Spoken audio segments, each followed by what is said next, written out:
राधे राधे दोस्तों। महाभारत की कथा के अनुसार देवराज इंद्र ने कर्ण से छल से कवच और कुंडल प्राप्त किए थे। कर्ण ने अपनी दानवीरता का परिचय देते हुए इंद्र को कवच और कुंडल दान में दे दिए थे। इंद्र ने कवच कुंडल को अपने साथ स्वर्ग में ले जाने की कोशिश की, लेकिन इसमें वो कामयाब ना हो सके। तब इंद्र ने कर्ण के इन कवच कुंडल को समुद्र में छुपा दिया। आइए विस्तार से जानते हैं महाभारत में कर्ण के कुंडल कवच का क्या रहस्य है।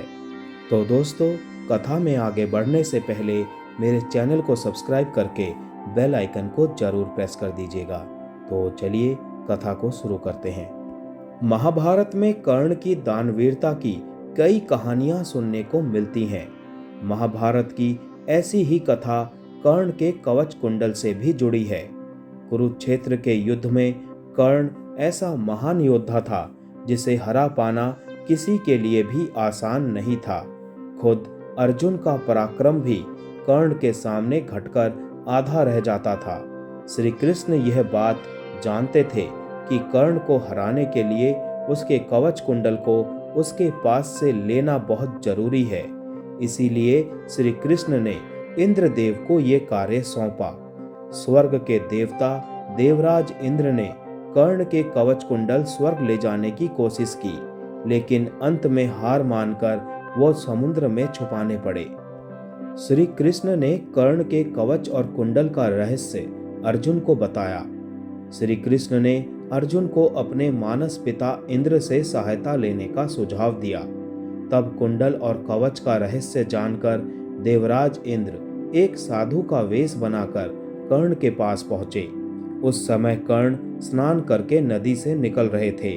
अचानक एक साधु को अपने सामने खड़ा देखकर कर्ण ने उन्हें प्रणाम किया और सेवा बताने के लिए कहा। साधु का वेश लिए इंद्र ने अपना माया जाल फेंका और गंभीर होते हुए कहा, वत्स, तुम बहुत बड़े योद्धा प्रतीत होते हो, लेकिन मैं जिस दान की अपेक्षा रखता हूँ वो तुम नहीं दे सकते। साधु की बात सुनकर कर्ण ने उसे वचन दिया कि वे दान में जो कुछ भी पाने की इच्छा रखते हैं कर्ण उसे जरूर देंगे। कर्ण साधु बने देवराज इंद्र की बातों से अंदाजा लगा चुके थे कि सामने खड़ा साधु कोई साधारण व्यक्ति नहीं, बल्कि किसी लक्ष्य के साथ आया कोई देवता है। फिर भी कर्ण ने साधु की बात का मान रखते हुए अपने कवच कुंडल निकालकर देवराज इंद्र को दान में दे दिए। कवच कुंडल को प्राप्त करने के बाद देवराज इंद्र अपने असली रूप में आ गए। कर्ण ने इंद्र को प्रणाम किया और मुस्कुराने लगे। कर्ण की दानवीरता देखकर इंद्र उनसे बहुत प्रभावित हुए और उन्होंने उसे अमोघ अस्त्र प्रदान किया। कर्ण को अमोघ शस्त्र भेंट करके इंद्र कवच कुंडल को लेकर स्वर्ग जाने लगे। लेकिन इंद्र जैसे ही कवच कुंडल को लेकर स्वर्ग की ओर प्रस्थान करते, कवच कुंडल जड़ अवस्था में एक जगह पर टिके रह जाते।